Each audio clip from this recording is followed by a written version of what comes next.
Hola, buenos días a todos, todas y todes. Sean bienvenidos a esta conferencia que abre un pequeño ciclo sobre populismos y polarización política en América Latina. Mi nombre es Marcelo Luzzi, soy profesor del Departamento de Historia y coordino un convenio que la Universidad de Puerto Rico tiene con la Universidad de Florida, con el Center for Latin American and Caribbean Studies de la Universidad de Florida, en el cual, o en el marco del cual surge este ciclo de charlas. El ciclo consta de 4 charlas, la de Gabriel Kessler hoy, de Nicolás Belziger el próximo lunes a las 11:30 hora de Puerto Rico, y el lunes 5 y miércoles 7 del profesor Carlos de la Torre de la Universidad de Florida acerca de populismos. Bien, para nosotros es un enorme placer, un orgullo y realmente una gran oportunidad tener hoy aquí a Gabriel Kessler, posiblemente de los sociólogos más importantes de América Latina, y diría fuera de América Latina también, para abrir este ciclo y sobre todo presentarnos una investigación en curso. Muchas veces hacemos las conferencias con investigaciones cerradas y también eso quita una posibilidad de aprendizaje, me parece, para nuestros estudiantes. Así que agradecerle a Gabriel esta posibilidad de su investigación en curso. Gabriel es doctor en Sociología por l'École de Chita en Ciencias Sociales, es investigador del Consejo Nacional de Investigaciones Científicas de Argentina, CONICET, docente en la Universidad de La Plata y en la Universidad San Martín. Es actual premio Humboldt de Sociología, ha ganado uno de los premios que en Argentina es más prestigiosos en reconocimiento a la investigación en ciencias sociales, me refiero al premio CONEX, y tiene una infinidad de obra y temática, desde evidentemente cuestiones relativas a estructura, articulación u ordenamiento social, a un libro personalmente me pareció fantástico, el del sentimiento de inseguridad, en un momento en el que en Argentina se está preocupando por, o había un debate público acerca de qué era eso de la inseguridad. Gabriel lanzó este libro que me parece marcó un antes y un después en la forma de preocuparse por ello. Y como decía, en la actualidad dirige un proyecto de investigación con Gabriel Bomaro acerca de polarización política en América Latina, sobre el cual nos va a presentar hoy una conferencia que se titula ¿Están las sociedades latinoamericanas polarizadas? Los casos de Argentina, Brasil, México, Colombia y El Salvador. Muchísimas gracias, Gabriel. Te dejamos la palabra. Bueno, buenos días, buenas tardes a todos, todas. ¿Se escucha bien? ¿Sí, no? Perfecto. Bueno, la verdad que es primero quiero agradecer la invitación de Marcelo, la verdad que es un gusto estar acá. También gracias, Windy, por todo el apoyo técnico. La verdad que para mí es un privilegio poder compartir esta investigación en curso con ustedes, porque la verdad que justamente por la temática, que es un tema que viene de algún modo sin querer, no fue yo sin querer que saqué el sonido, ¿no? Moviendo las manos, no está todo bien. Que es un tema como la polarización que de algún modo proviene más del debate norteamericano, pero hoy la pregunta es qué pasa con esta polarización en América Latina. Entonces, el lugar político, académico, cultural de Puerto Rico creo que es un punto de mira clave y único para poder mirar esta temática, y entonces estoy muy curioso de ver cuáles son sus reacciones, en qué resuena en ustedes lo que voy a contarles. Voy a hablar más o menos 45 minutos, salvo que haya algunas dudas o algo y que alguien para eso quiera desmutearse, como decimos aquí, o desilenciarse y preguntar, por favor, sin ningún problema. Y si no, después, por supuesto, abrimos a los comentarios, a sus reacciones, a todo lo que ustedes quieran. Voy a compartir la pantalla. Así ya, dame un segundito. Pongo en modo ver.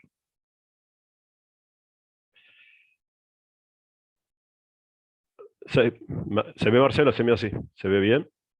Perfecto. Bueno, la pregunta de esta investigación, que como bien dijo Marcelo, realizamos o dirigimos junto con Gabriel Bomaro, pero también con colegas de diferentes países, es si hay polarización política en las sociedades latinoamericanas. Y para eso nos preguntamos los casos de Argentina, Brasil, Colombia, México y El Salvador. ¿Por qué esta pregunta? ¿Por qué una pregunta así? Porque, como ustedes saben, hubo en América Latina un ciclo que llamamos neoliberal en los años 90, hubo luego un ciclo que podemos llamar postneoliberal entre 1998 y 2010. 11 de 14 países latinoamericanos tuvieron al mismo tiempo gobiernos que podríamos llamar de izquierda o nacional populares, y el 70% de la población latinoamericana estuvo al mismo tiempo bajo una administración que podríamos llamar, vamos a decir de izquierda para hacerlo más simple. Esto fue algo único y hubo un montón de trabajo sobre el pink tide, sobre la ola rosa, etc. Luego hubo, hacia el 2010, como un cambio, de algún modo, en estos gobiernos. Empezó a haber gobiernos de derecha en Chile, en Argentina, más tarde también en Ecuador, y luego, sobre todo, con el triunfo de Bolsonaro en el 2018 y más problemas en Argentina, en el golpe en Bolivia, etcétera, se empezó a plantear el tema de la polarización política. Entonces, la primera pregunta es si esto realmente estaba pasando en las sociedades latinoamericanas. Y para responder a esta pregunta, uno debe, de algún modo, volver, o mejor dicho, retomar el debate norteamericano, porque el debate sobre polarización, como ahora voy a presentar y como quizás ustedes conocen, proviene sobre todo de la agenda norteamericana. Este mapa está un poquito atrasado porque América Latina está cambiando muy rápidamente, pero muestra una situación actual, salvo que por suerte ganó Lula, ya Bolsonaro no está, y aquí ganó Petro. Pero ya ven, si ustedes ven hoy América Latina, vuelve a haber un momento, llamémosle rosa, o sea, Argentina, Chile, Brasil, Perú de algún modo, no toma en cuenta Venezuela porque es una situación catastrófica, México, algunos países de América Central como Honduras, tampoco quiero tomar a Nicaragua porque creo que es una situación también catastrófica. Es decir, hay luego al ver por un tiempo gobiernos de, llamémosle centro izquierda, izquierda en América Latina, pero raramente ahora hablaremos de una ola. Nadie, creo, en general, entre las y los colegas, piensan que hay una nueva ola que se va a extender por el tiempo. Nadie sabe, porque lo que estamos viendo es mucha volatilidad y mucho descontento dentro de las y los votantes, por lo cual en general se vota una opción y rápidamente se vota otra. Es decir, el descontento se muestra en que no se logra, ni lo logró la derecha y tampoco lo están logrando los gobiernos de izquierda, fidelizar de algún modo a las y los votantes como para que los gobiernos se mantengan, o los signos de gobierno se mantengan durante un tiempo. Y aquí juega bastante la polarización. ¿Qué es la polarización? Es un esquema esto simple. La polarización, para decirlo de una manera simple, son cuando la distribución de las opiniones, en vez de estar más cerca del centro, como acá, van hacia los extremos. Por ejemplo, si estamos una pregunta sobre la inmigración y hay un acuerdo sobre deberían cerrarse toda la frontera a los migrantes o debería abrirse todo, en general vemos que en un contexto no polarizado, la mayoría de las opiniones van hacia el centro, y en un contexto más polarizado van hacia los extremos, para llamarlo de algún modo. Eso es una definición simple de polarización. También hay que entender que en países como los de América Latina, salvo en el caso de México, que hay balotage, o sea, hay segunda vuelta, siempre en algún momento se produce una polarización política porque en algún momento, en la segunda vuelta al menos, hay que elegir entre uno y otro. Entonces hay algo en los sistemas electorales que van llevando a esa segunda vuelta. ¿Cuáles son las coordenadas teóricas? De algún modo, déjeme recordar, quizás algunos de ustedes lo vieron, si hicieron ciencias políticas, las coordenadas teóricas del debate sobre polarización en Estados Unidos, pero es, de algún modo, proviene de un país como Estados Unidos, donde a lo largo del tiempo las identidades políticas estuvieron ordenadas en torno a demócratas y republicanos, dos identidades políticas que se mantienen en el tiempo. Por lo tanto, las y los investigadores pueden ver los cambios al interior de cada partido, cómo el Partido Republicano se transformó en un partido de extrema derecha, el cambio de los votantes. Entonces, eso dio lugar a toda una serie de estudios ligados a la polarización, con por lo menos 5 o 6 claves que brevemente quiero recordar. Primeramente, el estudio de la polarización no viene de siempre. Al contrario, en los años 90, recuerden la idea del fin de la historia de Fukuyama, la tercera vía en el socialismo o en el laborismo británico, con Tony Blair en Inglaterra, era la idea que después de la caída del muro y la caída de los regímenes comunistas, entrábamos en una zona de alineamiento, de convergencia, donde no se diferenciaba tanto las ideas de izquierda, de derecha, demócratas y republicanos. Eso que parecía tender a una especie de concordancia entre los votantes y los partidos cambió. No repentinamente, pero a partir sobre todo de Clinton, pero sobre todo después de Obama, con el ascenso de las extremas derechas en Europa, casi repentinamente empezó a verse que las opiniones, los partidos, las identidades políticas iban diferenciándose mucho, iban, digamos, ustedes lo habrán visto en Estados Unidos, llevando también un nivel de animadversión, a un nivel digamos, de conflicto político que era impensado hasta ese momento. La pregunta en Estados Unidos es un debate norteamericano muy fuerte, si en realidad esa polarización es producto de una guerra cultural. ¿A qué llaman en la Academia Norteamericana una guerra cultural? A una lucha por el corazón de América, por el Soul of America, que luego de los cambios que se dieron en los años 60 y todas las transformaciones que implicaron el movimiento de antisegregacionista, de las luchas afroamericanas, los movimientos gays, los movimientos feministas, y se generó como una reacción una década después que trató, sobre todo en distintos think tanks y coordinados por iglesias, Partido Republicano y otras organizaciones, sobre todo ligadas a ciertos empresarios, como de dar vuelta atrás, el famoso backlash, contra todos los logros que había tenido la década del 70 y luego en la cultura norteamericana. Lo estamos viendo, ustedes lo viven, lo que es, por ejemplo, la estrategia de la Corte Suprema. Parte de la estrategia de los sectores conservadores fue formar desde los años 80, buenos y buenas juristas para que puedan ir escalando posiciones en los estados para luego llegar a la Corte Suprema norteamericana, como vimos que está sucediendo y como tuvo el fallo tremendo de reversión de digamos, de la despenalización del aborto. Y algunos autores, por otro lado, dicen que no hay una guerra cultural, que en realidad cuando uno mira las encuestas de la sociedad norteamericana, toda la sociedad se va volviendo con el tiempo un poquito más moderna, un poquito más progresista, salvo algunos focos que quedaron ultraconservadores, pero sobre todo porque el resto se cambió. Es decir, como si todos se movieran hacia un sector más progresista y aquellos y aquellas que quedaron en núcleos conservadores quedaron como solos frente a una sociedad que se movió. No es tanto que la sociedad se divide en dos, sino que lo que en un momento aparece polarización cultural son simplemente que algunos grupos, las mujeres, los demócratas, avanzan antes en aceptar a los derechos de la población LGTBQI+, los derechos feministas, tener una posición antirracista abierta, y que luego más tarde son los sectores, en este caso republicanos, que van acompañando a los early adopters. Se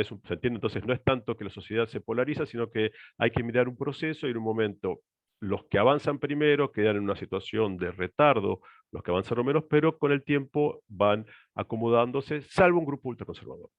Hay otro tema central ligado al anterior, que es la pregunta si la polarización es solo de las élites políticas o de la sociedad. Es un poco una pregunta central. O sea, sí, claramente, eso no hay dudas, que la élite política republicana, y eso hay muchos estudios en Estados Unidos, se volvió mucho más de derecha. La pregunta es si esos votantes representan también la ideología de esos líderes que generaron tan a la derecha. La última elección de medio término pareciera, afortunadamente, decir que la sociedad norteamericana y los votantes republicanos, o alguna parte de ellos, está menos a la derecha que su élite política. Lo veremos. Hay otra cuestión importante que es la idea de polarización ideológica o polarización afectiva. Esto es, hay algunos estudios que están diciendo, siempre la Academia Norteamericana, que sobre todo, más que una diferencia ideológica, lo que hay es una creciente animadversión, animosidad contra los votantes del otro grupo, del otro partido, a los que se ven mucho más reaccionarios, y según los demócratas frente a los republicanos, mucho más moralmente cuestionables de lo que realmente son cuando uno mira su ideología, y por otro lado eso tiende a cohesionar más el grupo, o sea, genera una cuestión identitaria de nosotros versus ellos muy fuerte. La pregunta es también cuál es el efecto, por supuesto, de los medios, cuál es el efecto de los medios digitales, cuál es el efecto, y hay un tema central contra Twitter, que está hoy en el ojo de la tormenta por lo que está haciendo Elon Musk con Twitter, que posiblemente cambie el lugar de Twitter, y si hay cámaras de eco, bubble, si hay chamber echo, si hay cámaras de eco donde uno escucha solamente lo que quiere escuchar y lo que reafirma lo que ya pensaba antes, y cómo estas burbujas informativas van generando dos realidades paralelas. Algunos estudios están obviamente mirando eso en Estados Unidos.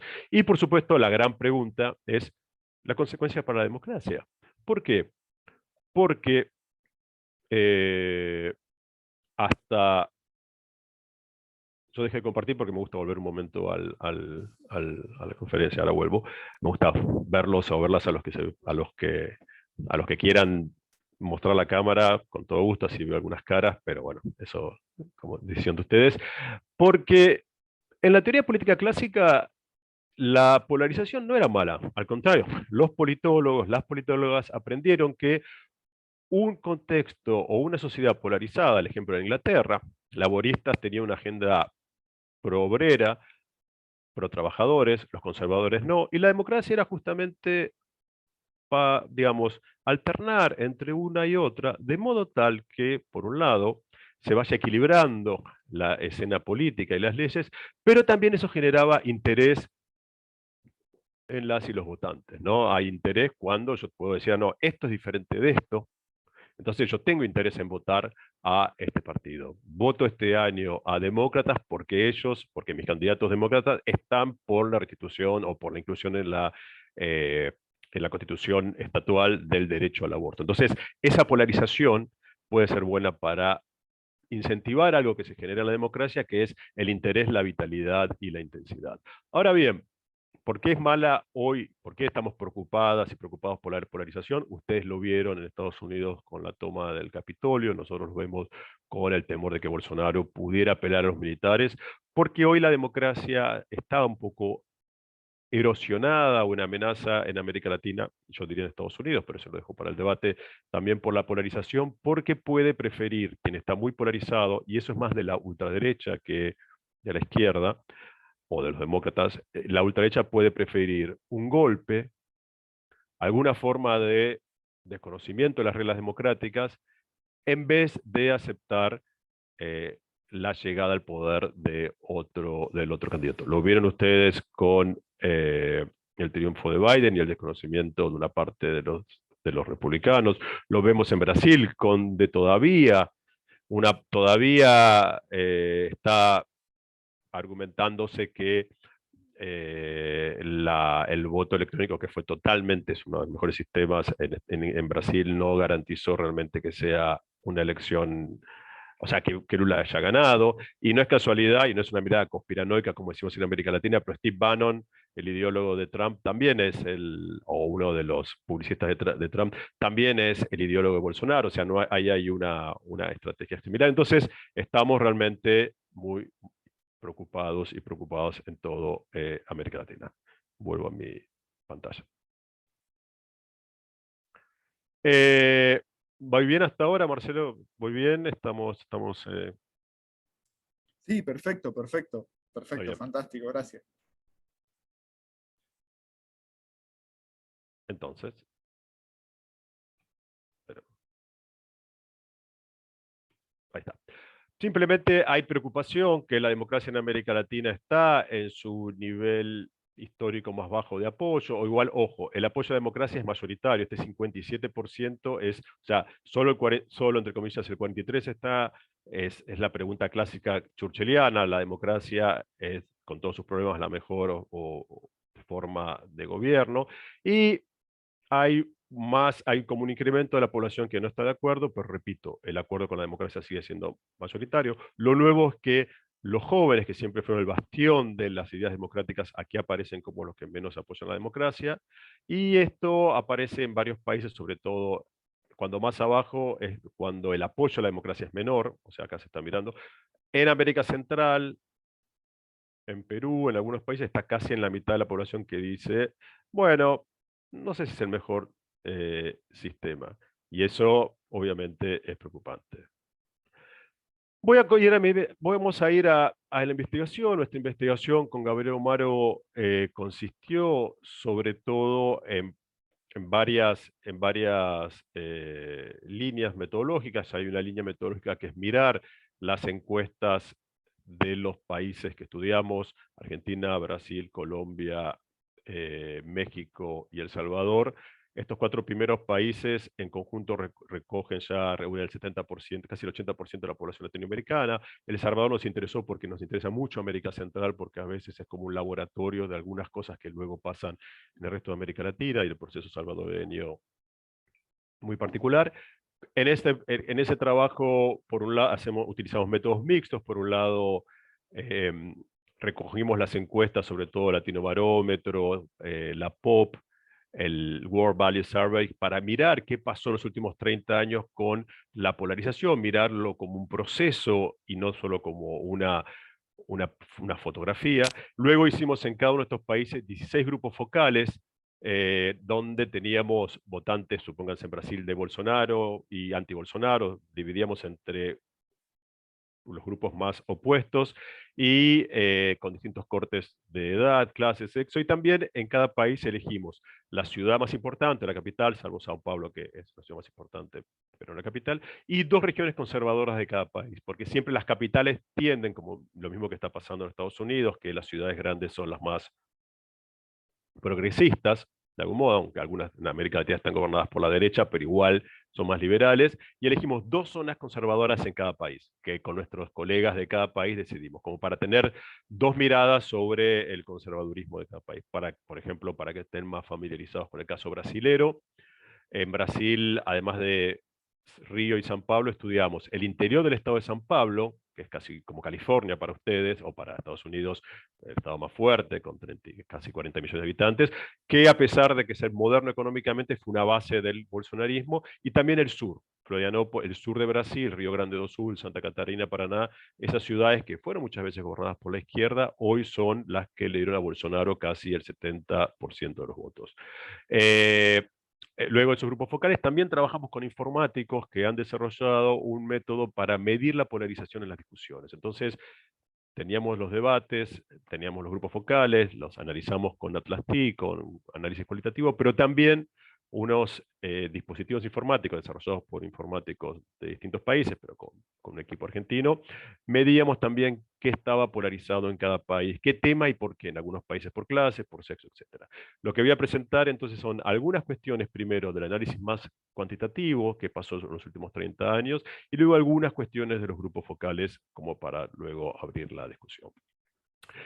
Esto no lo voy a presentar, solo si alguno y alguna de ustedes le interesa la cuestión metodológica. Acá simplemente están las medidas que se usan para captar la polarización: dispersión, bimodalidad, consistencia, consolidación. Lo dejo solo para, por si alguno o alguna de ustedes está interesado en la cuestión metodológica, cómo se mide. Se tomaron del World Value Surveys, preguntas sobre homosexualidad, prostitución, aborto, divorcio, desde los años 80 hasta adelante. ¿Qué vimos? ¿Qué nos interesa? Todos los países, América Latina, considera un continente bastante no conservador en términos de machismo, de género, etcétera, fue volviéndose más progresistas de los años 90 en adelante. Las mujeres avanzaron antes, los hombres después, y las posiciones conservadoras en términos culturales avanzaron rápido, o sea, quienes estaban de algún modo más, llamémosle, si me permite, más atrasados culturalmente, avanzaron más rápido y eso tendió a que hoy las sociedades estén más avanzadas, más secularizadas. ¿Qué es la secularización?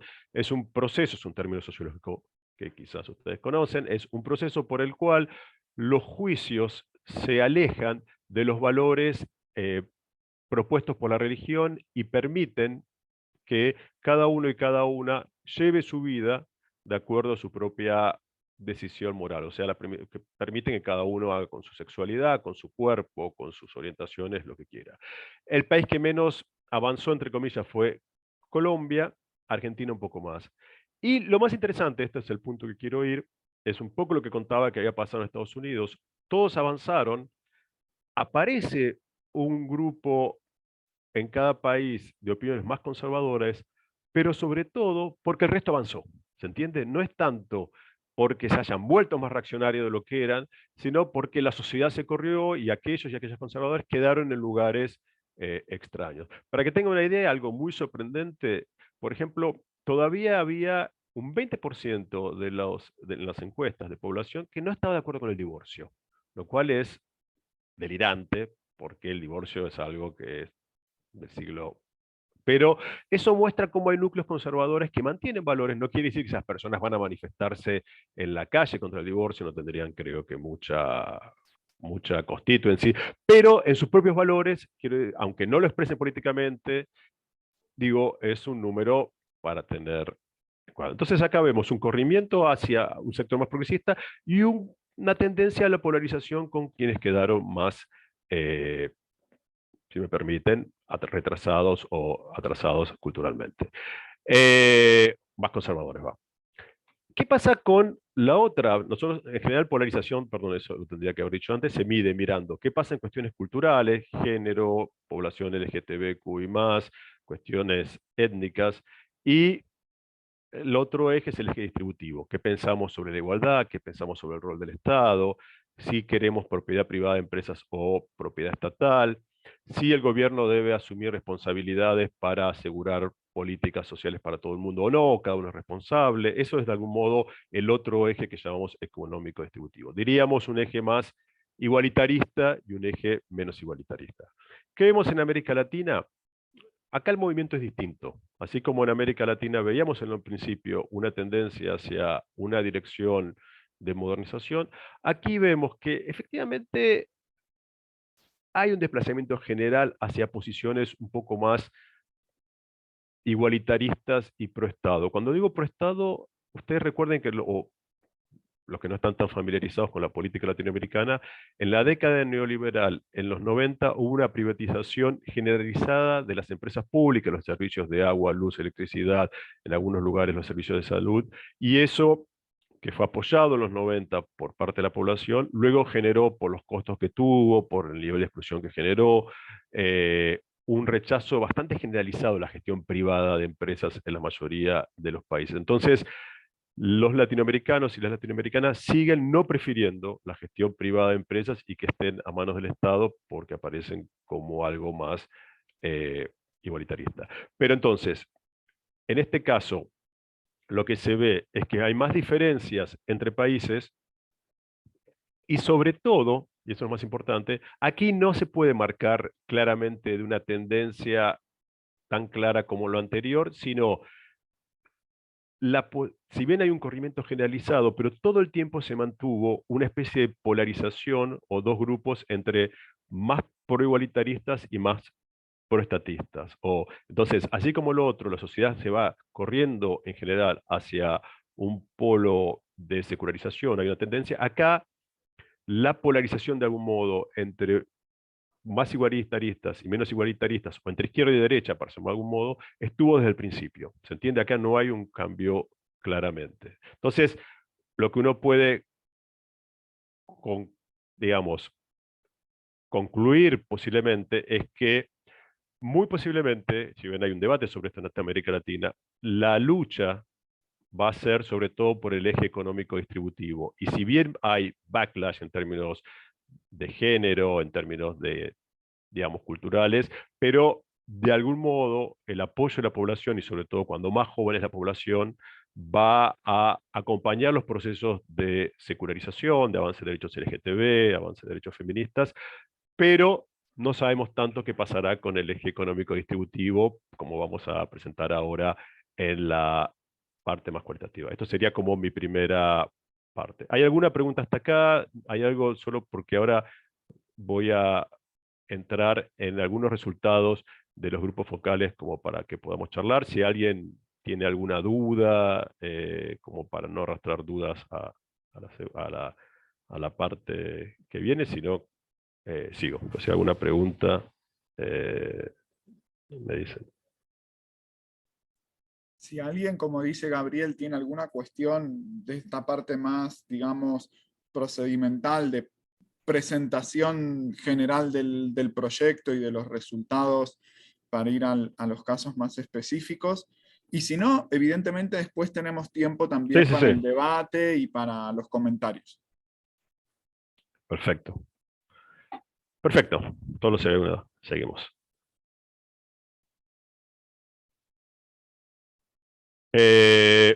Bueno, voy a ir a la segunda parte. Nos llamamos Las sociedades debaten. Como les contaba, hicimos 16 grupos focales en cada país, con distintas combinaciones de clase, género, edad. Las llamamos grupos homogéneos, todos supónganse votantes de Bolsonaro, todos votantes anti-Bolsonaro, y heterogéneos, donde los mezclamos para que discutan, debatan, etc. Hicimos análisis cualitativo informático. Quiero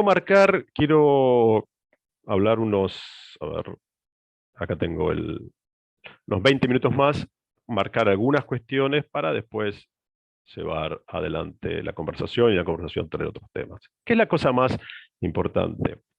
Primeramente, sí hay una preocupación por el efecto que está teniendo la polarización en la calidad democrática.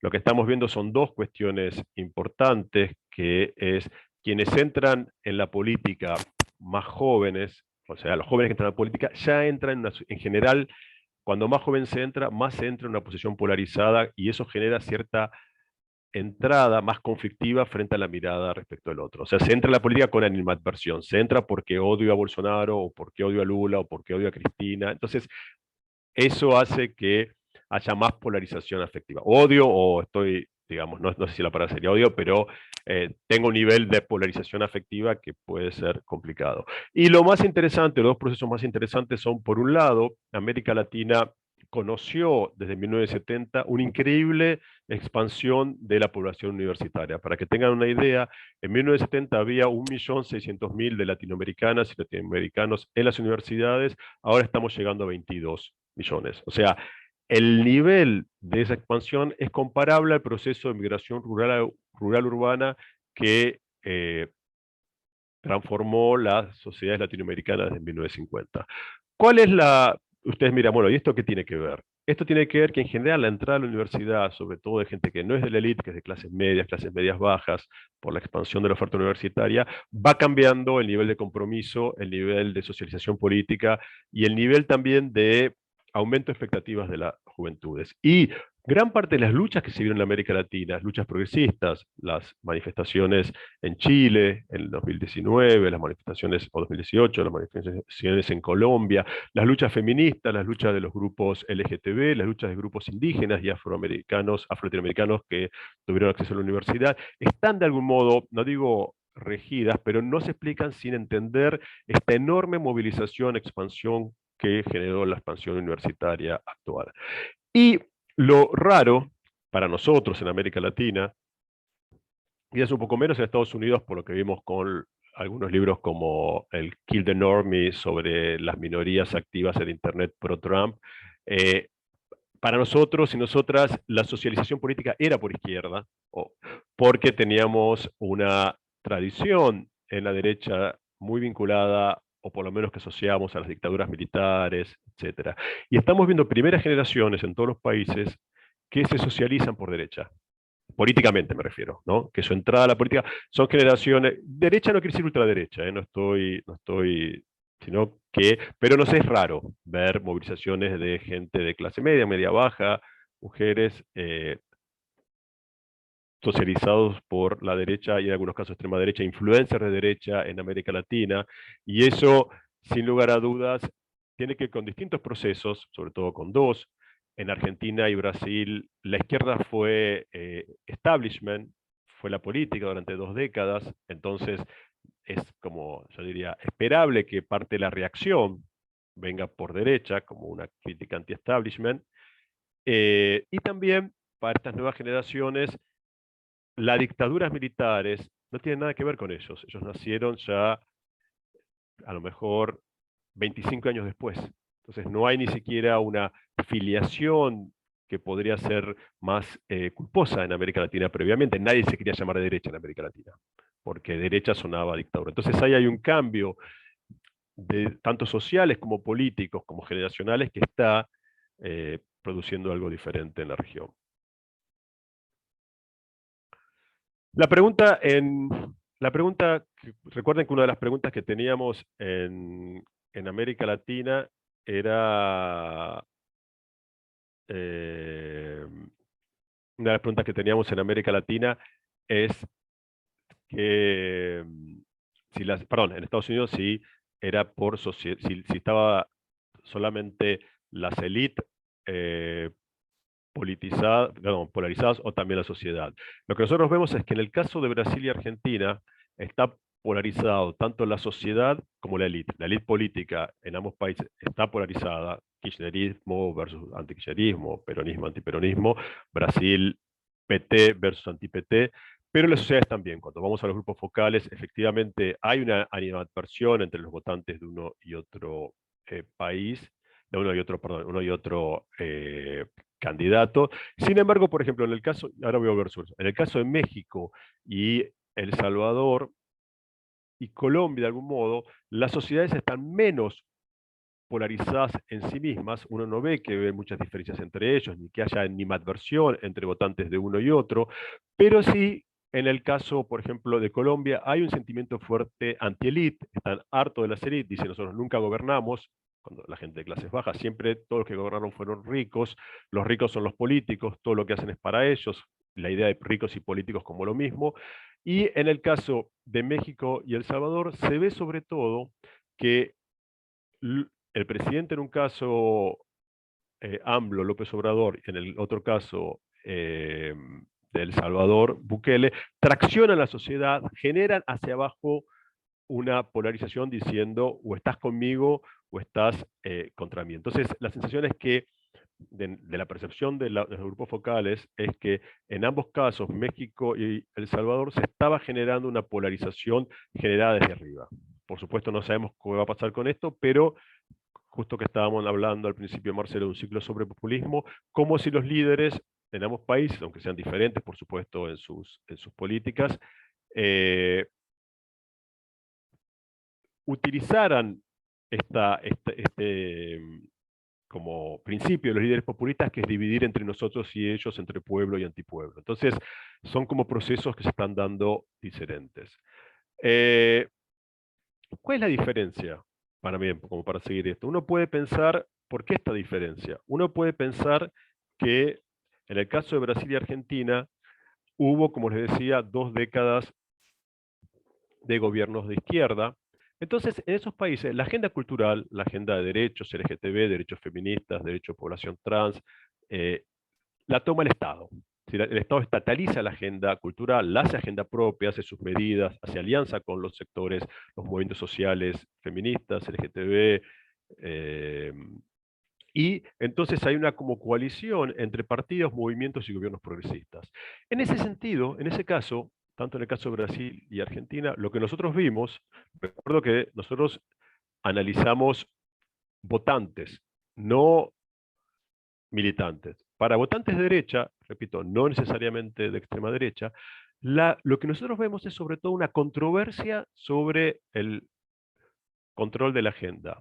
¿Qué es una controversia sobre el control de la agenda? No es decir, no quiero nada de la agenda de género, no quiero nada de la agenda LGTB o la agenda de cuotas de afirmación, sino diciendo, bueno, a ver, esto sí, esto no, educación sexual sí, pero pero no quiero que, por ejemplo, se hable de orientación sexual, eso quiero que lo decida que sea cada familia que lo decida si habla o no de sus hijos. Es decir, lo que se ve sobre todo es lo que llamamos esto, los temas de que, digamos, como una disputa por qué temas hablar, la velocidad de los cambios, o sea, como si una agenda hubiera sido puesta por sectores ajenos a ellos y están disputando este control. Por supuesto, en esos sectores hay sectores que pueden ser reaccionarios, pero no vemos en general, repito, nosotros analizamos votantes, no activistas, salvo los ultraconservadores, un rechazo de toda la agenda.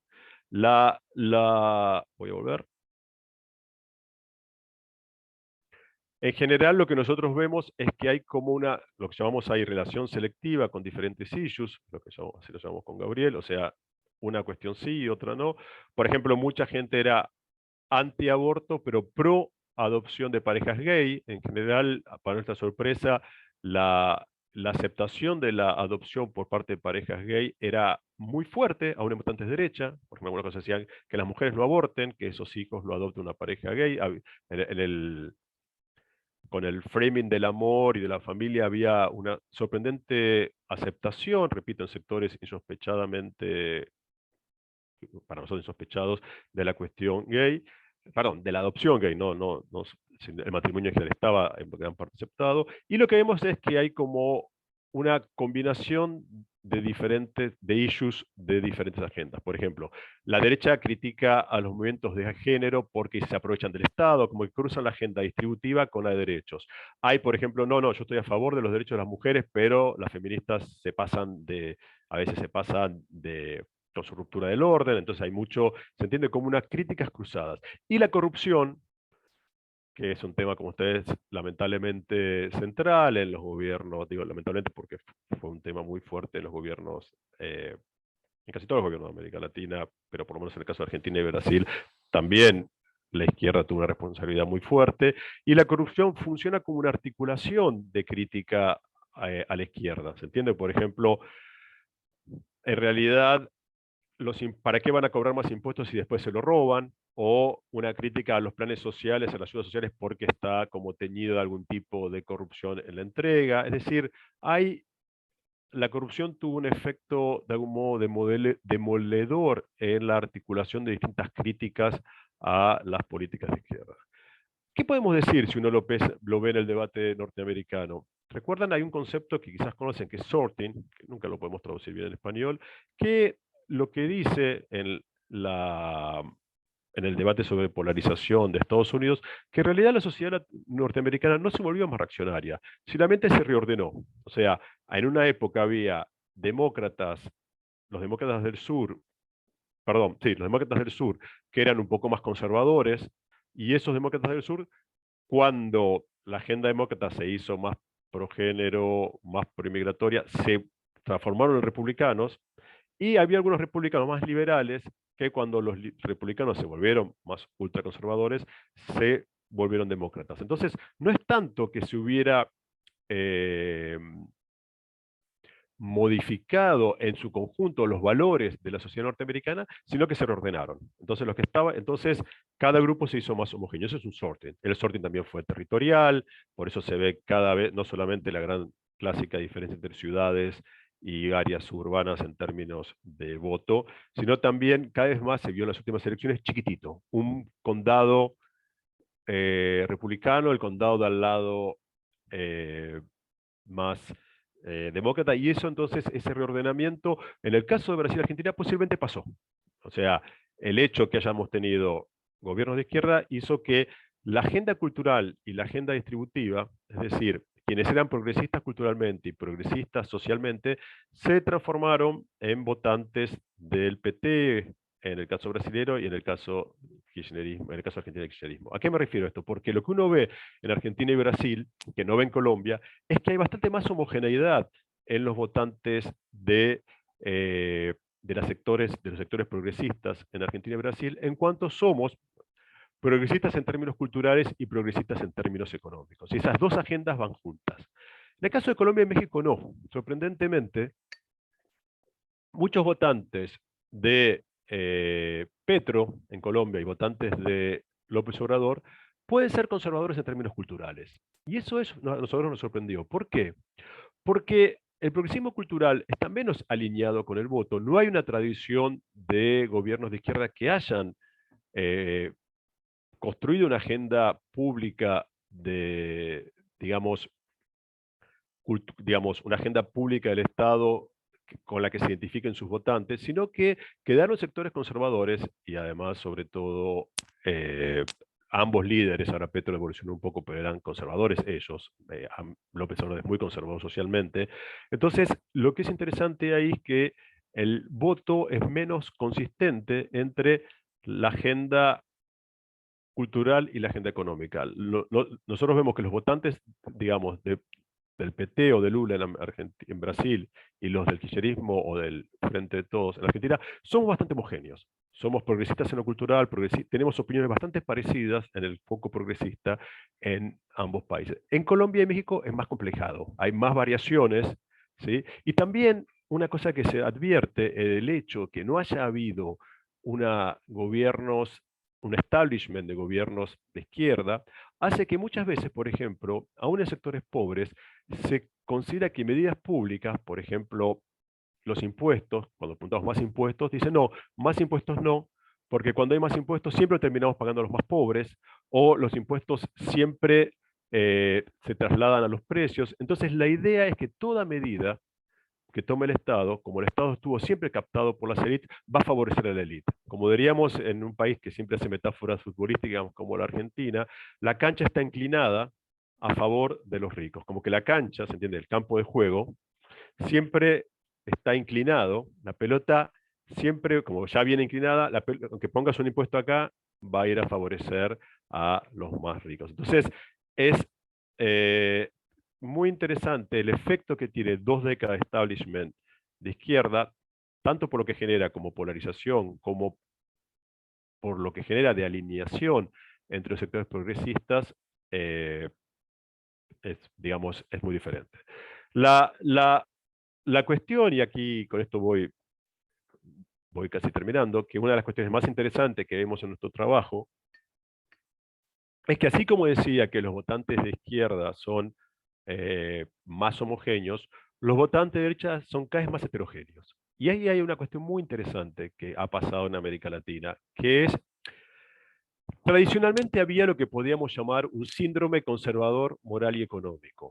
¿Qué es un síndrome conservador moral y económico? Tradicionalmente las derechas en América Latina eran conservadoras culturalmente, muy católicas, antigénero, antihomofóbicas, etcétera, y muy, para nosotros, liberal, no en el sentido americano liberal, sino muy neoliberales en términos económicos, ¿sí? Neoliberalismo económico y conservadurismo social. Eso ha cambiado.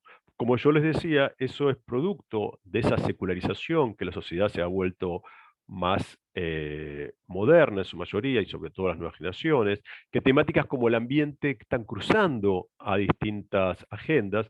Entonces, hoy vemos una variedad de posibilidades de combinación de la derecha en los votos. Como les decía, yo puedo ser ambientalista, pero antiplanes sociales, pro adopción gay y antiaborto, y así un montón de combinaciones que lo que hace es que eh, le da a la derecha más posibilidad de atraer distintos públicos. Cuando nosotros hicimos los grupos focales con Gabriel, los grupos de Brasil, en los votantes de Bolsonaro tenían un montón de críticas a Bolsonaro. Fue durante la pandemia, que manejó mal la pandemia, etcétera, etcétera. Al final de los grupos focales nosotros preguntamos, bueno, supónganse que la elección es mañana. Está Lula contra Bolsonaro. ¿A quién votarían? Se quedaban pensando, y aún la gente que había sido muy crítica contra Bolsonaro decía, no, Bolsonaro. Es muy fuerte el peso de lo que llamamos la identidad negativa. Es decir, puedo, digamos, dejar de lado, como decimos nosotros, tragarse un sapo de todas las cuestiones que no me gustan, con tal de no votar a el otro al que detesto. Y eso también hace que aún esos votantes que en un montón de cosas no acordaban Bolsonaro, tenían algún lugar de acuerdo. ¿Sí? Entonces, esa mayor heterogeneidad de la derecha también les da más posibilidades a la estrategia de derecha de captar públicos distintos. Así que dice, bueno, está bien, yo no estoy de acuerdo con Bolsonaro, con las cuestiones de género, etcétera, pero bueno, no es corrupto, es lo que dirían los votantes. Entonces lo voto igual, ¿se entiende? Entonces, eso es algo importante.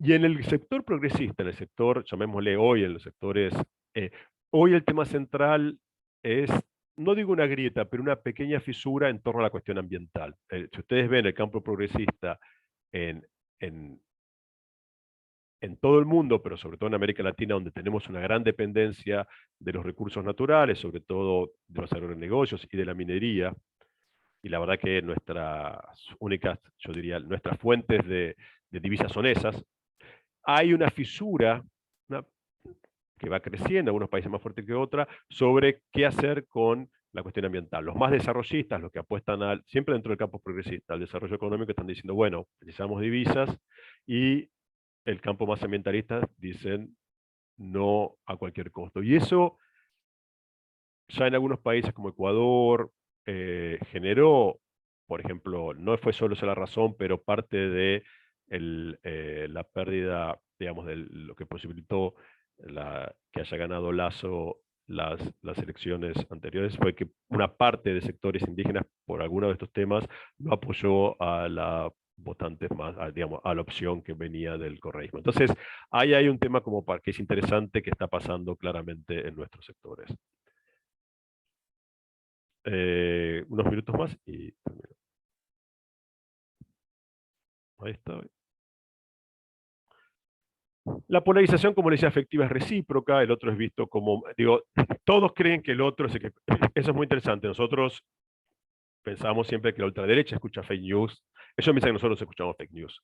Todos creen que el otro escucha fake news, que el otro es manipulado como confundido, que no tiene conocimientos, que es egoísta, que defiende privilegios. Entonces, hay una polarización afectiva que es recíproca, que eso es importante a la hora de hacer políticas para tratar de mitigar la polarización.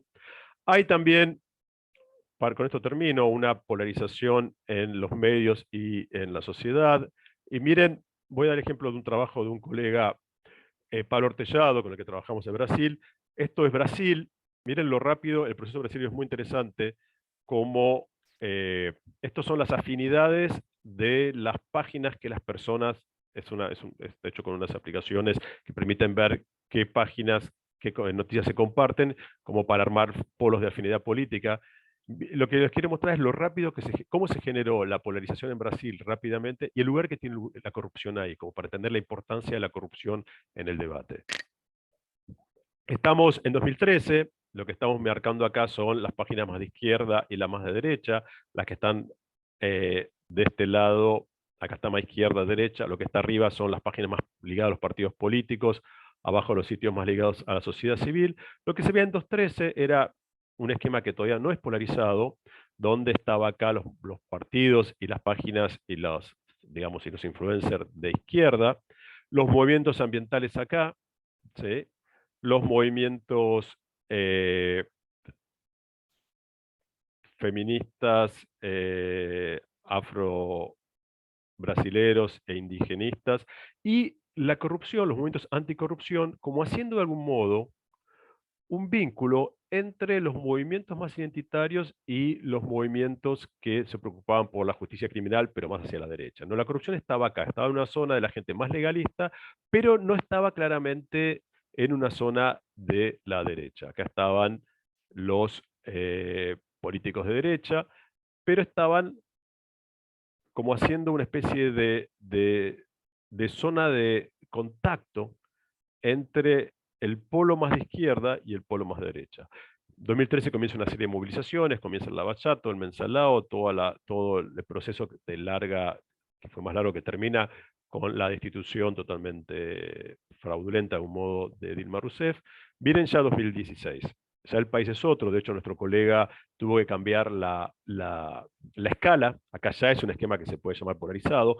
Lo interesante es que los partidos y los movimientos de izquierda se van acercando mucho, y mire lo que pasa con la anticorrupción. De estar en una zona de contacto, entra como gran articulador entre la política de derecha y los movimientos autoritarios, punitivos en Brasil, con un país que tiene muchísima violencia. Ahí. Entonces, la pérdida de la bandera de la anticorrupción por parte de la izquierda, en este caso el PT, fue sin duda, no digo que fue la causa, no puedo saber, pero cimentó, consolidó, cohesionó un polo de derecha muy importante. Por eso que yo creo, y eso discuto mucho con mis colegas, la necesidad de recuperar la cuestión de la corrupción. Lo que dice Ortellado y también lo que vimos nosotros en investigaciones con Gabriel Momaro acá en Argentina es que no es que a la izquierda no le importe la corrupción, sino que es anticorrupción como bandera política. ¿Se entiende?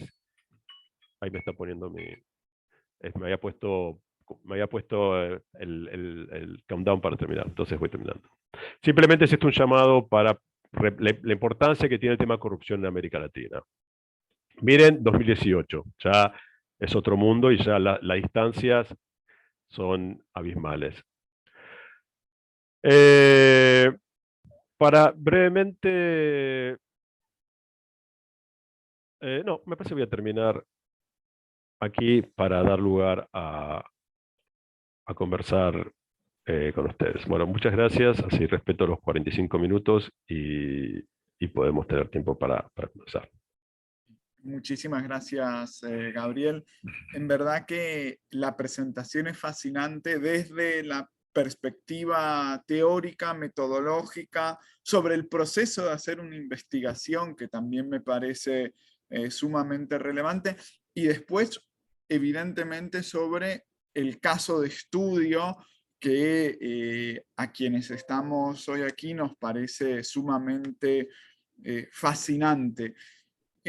Yo tendría muchísimas preguntas, sí que antes querría en cierto punto abrir el debate. Voy a remarcar tres ejes que me parecen sumamente interesantes, cómo pareciera como que las sociedades se reorientan en cierto punto y polarizan en otro. El punto que decías en tanto a, bueno, hubo sectores que realmente no se radicalizaron en su conservadurismo, sino que la sociedad se modernizó, convirtió en más plural y que hubo una aceptación mayor y que el mantenimiento de ese orden los hace ver evidentemente más conservadores, pero su posición seguía siendo la misma.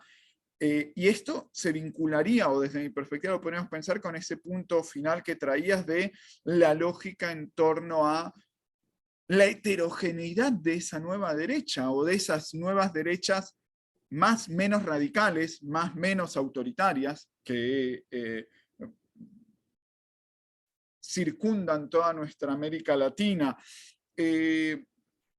Me parecía fascinante también, obviamente estas últimas gráficas que presentabas nos ponen en evidencia en 5 años el proceso de polarización a niveles insospechados, y es el lugar de la anticorrupción como un eje nodal de la política latinoamericana, y que probablemente la tesis que ustedes marcan con Gabriel Bomaro acerca de la anticorrupción como bandera política nos ayuda a explicar, pero también nos obliga a seguir reflexionando, porque es un lugar común a partir del cual también la política progresista o los sectores progresistas o los sectores populares incluso, que no siempre son progresistas, como muy bien quedaba claro en tu presentación, también se preocupan en algún punto o en algún orden discursivo. Y por último, quería traer algo que está, pero me parece que podríamos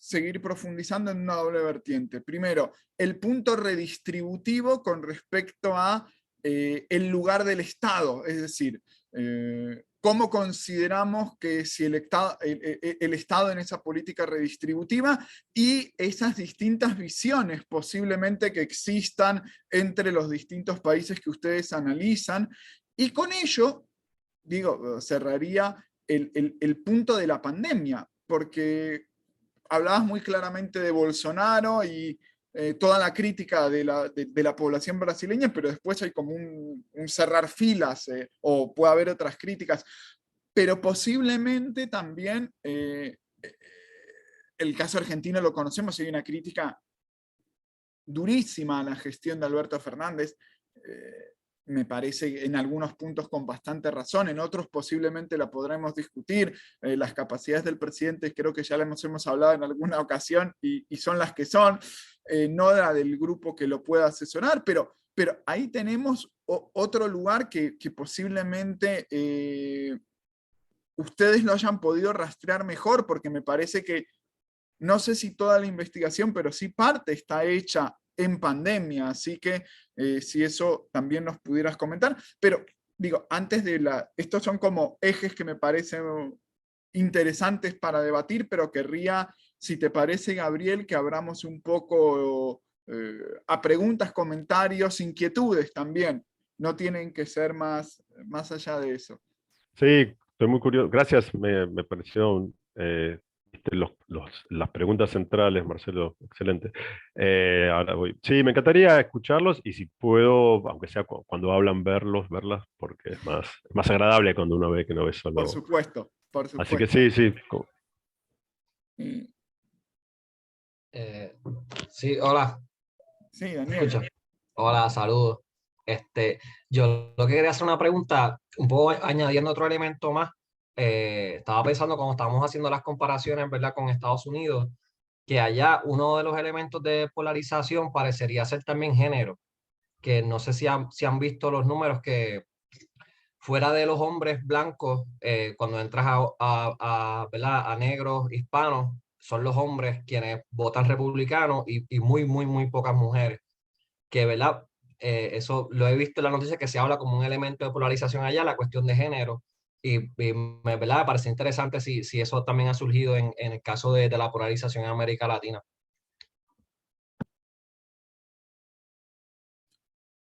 Si quieren, vamos a juntar alguna otra pregunta más y así le damos como dos preguntas, conteste Gabriel y así vamos teniendo un poco más de debate.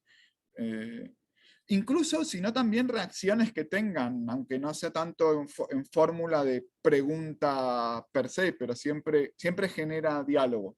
Sí, o el eco que genera la situación. Soy muy curioso de conozco Puerto Rico, me encanta, pero y me interesa mucho no la conozco tanto la política, pero también cómo esto resuena en Puerto Rico entre independistas, no independistas, no sé, cómo esto resuena en el esquema Sí, piensen, local. Eso. piensen, piensen ustedes acá con la emergencia incluso de un partido que, que antes no existía, como es Proyecto Dignidad, que es un partido abiertamente religioso y con un cariz conservador muy claro. Entonces, no sé si alguien se animaría a presentar algún tipo de reflexión en torno a esto.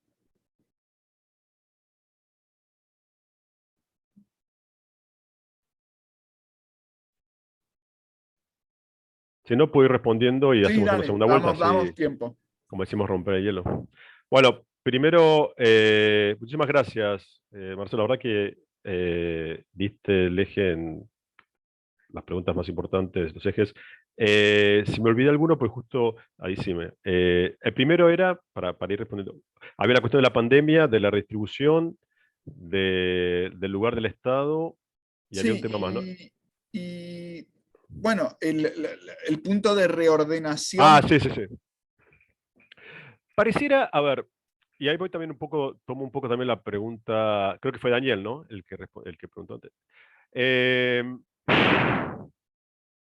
a ver, hubo, hay un proceso como im- un proceso social demográfico que tiene que ver con los avances en las luchas de género y en las nuevas generaciones, que eso es clarísimo en todo el mundo, eso no es algo nuevo, pero es muy fuerte en América Latina.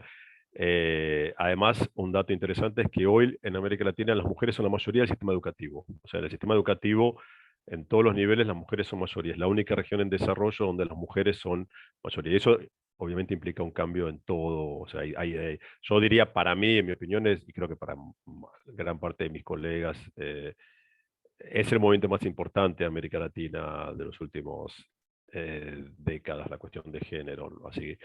Eh, y eso está modificando. Entonces, en términos de avances, las mujeres son, y eso en casi todos lados, las pioneras en los avances en términos de llamémosle, avance cultural.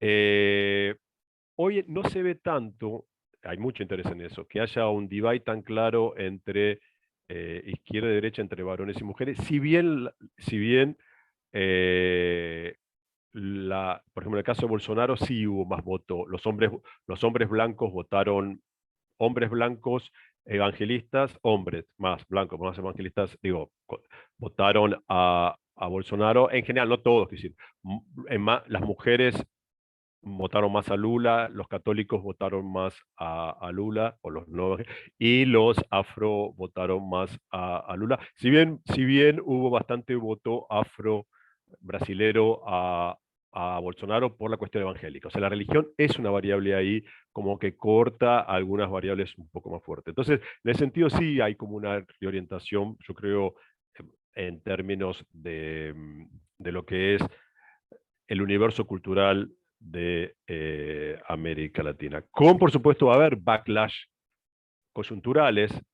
2018, hoy parece rico, 2018 la campaña de Brasil estuvo en torno a cuestión de género, al kit gay, algunas cosas que parecen, bueno, ustedes Estados Unidos están acostumbrados a la fake news, pero para que tengan una idea, algunas de las cosas que se habían puesto en la campaña contra Haddad, ¿no? Sí, Haddad era que iban a repartir un kit gay, que en los colegios iban a repartir un kit gay donde había distintos elementos para formar a los chicos desde el kindergarten para que tengan una orientación sexual LGTB. Entonces, bueno, el nivel de delirio que hubo ahí, campaña de, creo que fue 2018 en Costa Rica, un país sospechadamente de nuestra democracia centroamericana, también en torno a la cuestión de género evangélica. eh, Lima, 2017, 2016, una de las manifestaciones más grandes de la historia contra la ideología de género, 1,5 millones de personas, 1.200.000 personas en las calles. O sea, hubo un momento de pánico moral frente al tema. Mi impresión es que la derecha lo usa en determinados momentos, lo usó en la campaña de Bolsonaro, lo usó en la campaña conservadora británica con la cuestión de los baños para población trans. Entonces, lo toma como uno de los temas, pero no está, pero digamos, hoy la agenda claramente es distributiva, y ahí voy a la pregunta, Marcelo. La pandemia volvió a reponer la cuestión distributiva en el centro de la agenda, la cuestión de la inflación, la cuestión de la pérdida de puestos de trabajo, la cuestión de los servicios de salud, y sobre todo la cuestión del Estado, porque la pandemia mostró de algún modo mostró de manera más clara, quienes de algún modo pudieron refugiarse o ser protegidos por el Estado, ya sea por las medidas de ayuda, hubo muchos, como el cash transfer en los países latinoamericanos, en todos, Brasil, con Bolsonaro también, de hecho parte de su legitimidad entre los más pobres fue gracias a eso, y quienes no pudieron protegerse en el Estado, sobre todo sectores informales, sectores que tenían pequeños comercios, que seguían pagando impuestos, que no tenían acceso a algunas de las políticas sociales. Entonces, eso incentivó una crítica hacia el Estado, como que incentivó el costado más, llamémoslo, libertario o antiestado, una parte de clases medias y clases bajas, y sobre todo de sectores informales. Vemos, por ejemplo, mucho joven que trabaja en economía de plataforma, que sería en Estados Unidos Amazon, pero acá trabajan en Pedidos Ya, Rappi, que son servicios de delivery, que son economías que es más fuerte, muy antiestado. No recibo nada, todo se basa en mi fuerza, es mi cuerpo la que sobrevivió a la pandemia, la que luchó. Hay una cuestión de una revitalización de la propia corporalidad en la forma de sobrevivir, y frente a eso el Estado no me dio nada. Es más, el Estado es un estorbo, y hay una ideología que para nosotros como latinoamericanos es muy llamativa, el emprendedurismo, el entrepreneurship, como algo que está muy fuerte en la derecha. Y frente a la pandemia, sí. Perdón, solo aclaro, parte de lo que está hablando ahora Gabriel es de lo que nos va a hablar Nico la semana que viene sobre jóvenes y ese lugar del emprendedurismo o de salvarse a sí mismos en la pandemia. Me parece que lo digo como para quien le interese el tema, que se anime la semana que viene. Perdón, Gabriel. No, perfecto. en ese sentido, que estaba diciendo algo sobre... perdón.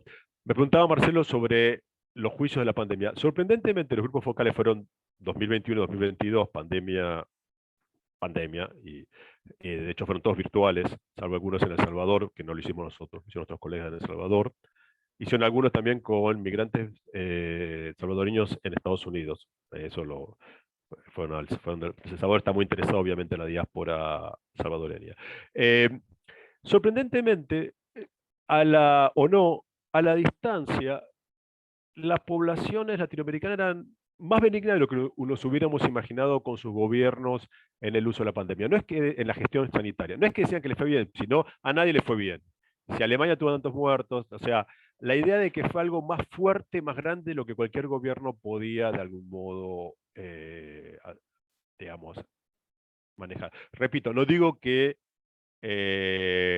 digan que está bien, sino que no eran menos críticos, como que bueno, pasó todo. Y yo creo, ahí es una interpretación, no tengo fuentes, pero como la vacunación, nosotros ya empezamos a hacer trabajo con la gente que ya está vacunándose. Como la vacunación funcionó relativamente bien, no en todos lados, pero en casi todos lados, por lo menos en los países que trabajamos, bueno, yo creo que la vacunación, de algún modo, no digo que modificó retrospectivamente la visión de la pandemia, pero la atenuó un poco. Igual a mí me sorprende, dicho esto, me sorprende el bajo costo político que han pagado los gobiernos por el manejo de la pandemia. Dicho esto, a mí personalmente, y también me sorprende que el sistema de salud de muchos países, sobre todo, no tanto el argentino, el brasileño en parte, pero el ecuatoriano, el peruano, el colombiano, que se vieron, el colombiano un poco menos, perdón, desbordado por la pandemia, no haya sido puesto en cuestión después por eso. Así que creo que perdón, y sobre la cuestión de género, estamos viendo, sobre la cuestión de étnica, los países que tienen, yo diría, el país que tiene mayor captación del voto por origen étnico es Brasil, después no es tan claro digo, los datos. También la presencia, por lo menos más visible políticamente, de grupos étnicos en Brasil, un poco en Colombia, en el resto de los países es más la cuestión de la población indígena, pero que también tienen muchos países sus propias agrupaciones políticas, entonces en general, digo, por lo menos en el caso, estoy pensando en el caso de Ecuador, en el caso de Chile, de algún modo, ahora un poco menos, en el caso de Bolivia, hay como una alineación política más fuerte de las distintas agrupaciones indígenas, donde eso depende del tipo de alianza, condiciona un poco el apoyo o no a las opciones progresistas. Ahí veo que Javier levantó la mano. Fantástico. Javier, cuando quieras.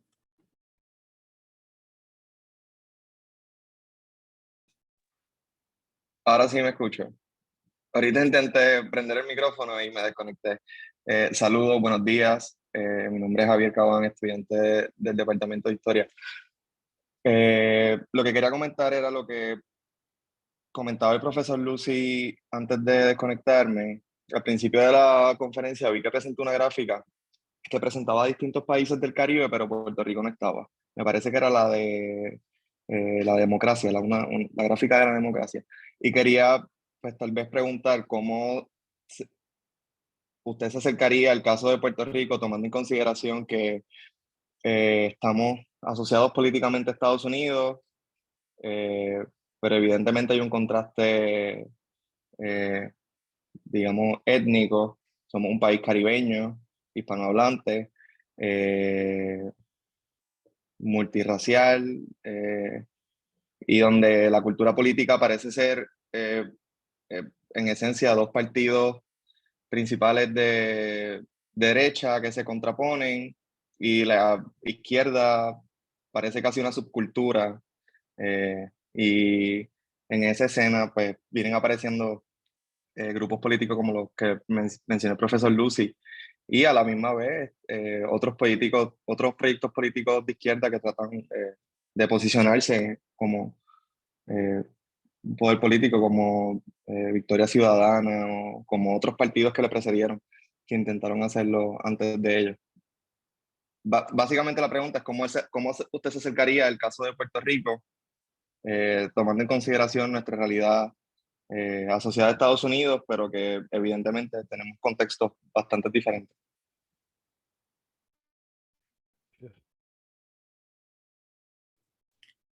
No sé si tenemos otra pregunta, les vuelvo a animar. Me parece que habría que también para la pregunta que lanza Javier, que es sumamente interesante, sobre todo para pensar la realidad de acá, habría que ver esa distribución social y política, en tanto que de esos dos principales partidos, el Partido Popular Democrático y el Partido Nuevo Progresista, que Javier vincula a la derecha, hay como un imaginario, no sé si real, pero como que uno estaría más vinculado al Partido Republicano, el Partido de la Estadidad acá, el Partido Nuevo Progresista, y el otro más a los demócratas, el el Partido Popular Democrático, que hoy en día probablemente eso haya quedado inconfundido. Entonces, es en ese sentido que me parece que ahí tenemos eso. Luego la emergencia a partir de las elecciones de 2016, pero me pueden corregir los estudiantes, de candidaturas independientes que dieron lugar a este movimiento, partido político Victoria Ciudadana, que estaría más bien articulado por un eje progresista, con todo el problema de la indefinición que tiene a nivel doctrinario, es decir, progresista en el sentido de cómo se define, por ejemplo, acá, que es lo que rige la política, el tema del estatus. ¿Es independentista? ¿Es Estado libre asociado? ¿Es estadista? Y al margen estaría el Partido Independentista, que evidentemente en cuanto al tema de estatus es eso, pero que está atravesado también por un imaginario de que es la izquierda, que la realidad es que lo es y no lo es, porque también está atravesado por posiblemente los políticos o de los políticos más conservadores, como hemos visto en temas de derechos reproductivos con declaraciones de hace unos meses, no nos tenemos que ir mucho tiempo atrás. Entonces, y en medio, los últimos 2 años, 3, surgió un partido de cariz religioso, y ahí me parece que no está vinculado solo a una iglesia cristiana, sino al conjunto de la religión cristiana, que es Proyecto Dignidad, en el cual el problema es combatir prácticamente la perversión de cualquier cosa que se aleje a la visión cristiana. Corrígeme, por favor, Javier, si más o menos te parece que es un poco un encuadre para ayudar un poco a Gabriel en tu pregunta. Fenomenal. A eso quería añadir que también con el surgimiento de Proyecto Dignidad había, pues le caía la sombra de la cuestión de estatus. A todas luces la gente en la calle decía, es un partido estadista que se desafilió del Partido Nuevo Progresista por pues, los mismos temas de conservadores. O sea, ellos querían ser más conservadores de lo que el partido estaba haciendo. Querían tal vez no adaptarse a los momentos ni, ni a la nueva generación, que es lo que yo pienso que los partidos han estado intentando hacer.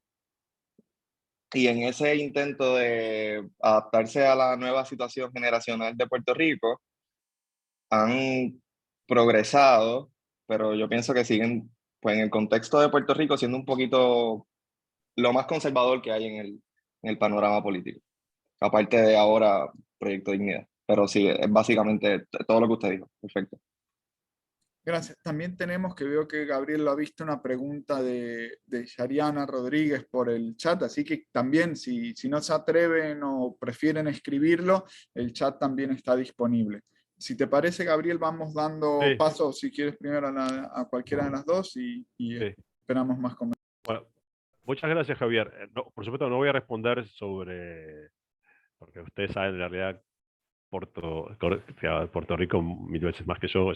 Pero sí, bueno, súper interesante lo que escuché. Sí, creo que si yo lo tomara dentro de la investigación, me preguntaría esta oferta que trata de estar polarizada, ¿qué pasa en la sociedad? Si también si esto está generando si se está generando o no una polarización en la sociedad.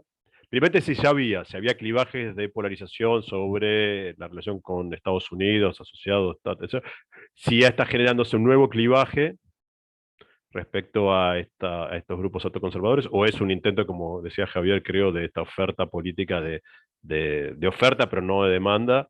Si a veces la oferta tracciona, o sea, lo que estamos viendo en el caso de AMLO o en el caso de López Obrador, perdón, López Obrador y Bukele, que son muy diferentes. Bukele es muy conservador de derecha, AMLO no, es un personaje más heterogéneo, pero esta idea diciendo yo soy lo nuevo, ustedes son lo viejo, que es una cosa muy clásica de líderes populistas, el pasado que queda atrás, el pasado corrupto de México en el discurso de AMLO, o los mismos de siempre en el discurso de Bukele, que sería tanto la ultraderecha que era como la izquierda, que era el FMLN. Entonces, hay que ver eso, si es un proceso de polarización incipiente, si va a tener pregnancia en la sociedad, cómo se cruza con los ejes más clásicos en relación con Estados Unidos, con los ejes del Partido Republicano Demócratas, con los temas culturales. Creo que hay una agenda, hay claramente un excelente trabajo de investigación, quizás se está haciendo, perdón, no quiero decir, pero supongo que si alguno o alguno de ustedes está haciéndolo, es súper interesante ver qué pasa con la oferta y qué pasa arriba y abajo, digamos.